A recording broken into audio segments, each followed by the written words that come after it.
ஒரே நாடு ஒரே தேர்தலை நடத்துவது சாத்தியமான ஒன்றுதான் என்று இந்திய தேர்தல் ஆணையத்தின் முன்னாள் தலைமை தேர்தல் ஆணையர் கிருஷ்ணமூர்த்தி கூறியுள்ளார். புதிய தலைமுறைக்கு அவர் அளித்த பிரத்யேக பேட்டியில் அதன் சாதக பாதகங்களையும் அவர் விளக்கியிருக்கிறார். அதனை பார்க்கலாம். ஒரே நாடு ஒரே தேர்தல் சட்டம் மத்திய அமைச்சரவை ஒப்புதல் கொடுத்திருக்கிறது. விரைவில் நடைமுறைப்படுத்தப்பட இருக்கிறது. இந்த தேர்தல் நடைபெறுவதற்கு சாத்தியம் இருக்காது. சாத்தியம் இருக்கு என்றால் அது பாராளுமன்றத்தில் 2/3 மெஜாரிட்டியோட அது நிர்ணயிக்கப்பட வேண்டிய விஷயம். அது கட்சிகள் ஒத்துழைத்தால் நிச்சயமாக நடக்கும்.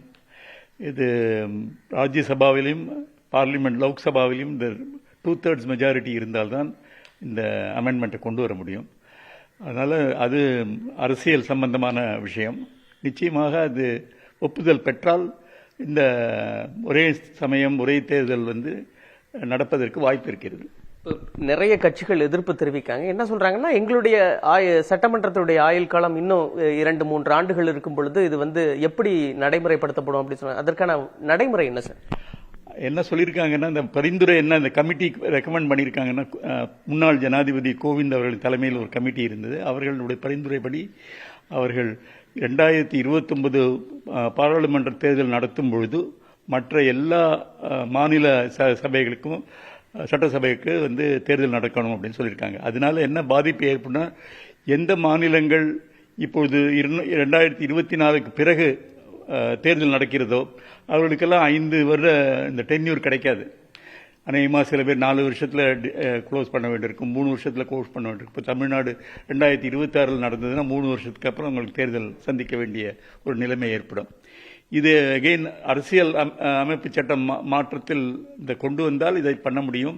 மக்கள் குழம்ப மாட்டாங்களா? ஏன்னா மக்கள் மாநிலத்தில் ஒரு கட்சிக்கு விருப்பம்னு நினைப்பாங்க, மத்தியில தேர்தல் நடக்கும் பொழுது வேற ஒரு கட்சியின் அன்படி ஒரு மனநிலை அவங்களுக்கே இருக்கும் பொழுது இது அவங்களுக்கு ஒரு குழப்பத்தை ஏற்படுத்தாது. நீங்க நிறைய தேர்தல் பார்த்துருப்பீங்க.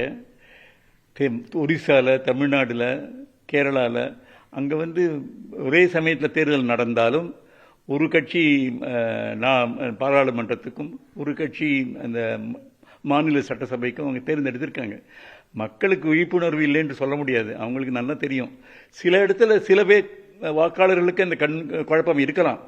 ஆனால் நிச்சயமாக பழைய ரெக்கார்டு படி பார்த்தீங்கன்னாக்க நிறைய மாநிலங்களில் மாற்று கட்சிகள் தேர்தலில் வெற்றி பெற்றிருக்கிறார்கள். இப்போ இந்த தொழில்நுட்ப வளர்ச்சி பல வளர்ச்சி எட்டிருக்கிற நேரத்தில் இது கண்டிப்பா இந்த ஒரே நாடு ஒரே தேர்தல் உங்களுடைய பார்வையில் அவசியமாக இருக்குது சார்? அவசியம் என்று நல்லது என்று சொல்லுவேன் நான், அவசியம் என்று சொல்ல மாட்டேன். இப்பொழுது இருக்கிறது இதையும் நம்ம பண்ணிட்டு தான் இருக்கோம். பட் ஆனால் நிறைய சேமிப்புகள், கால சேமிப்பு, பொருளாதார சேமிப்பு, நிர்வாகத்தில் ஒரு சௌகரியங்கள்லாம் ஏற்படும். அதனால இது நல்லது என்றே சொல்லுவேன்.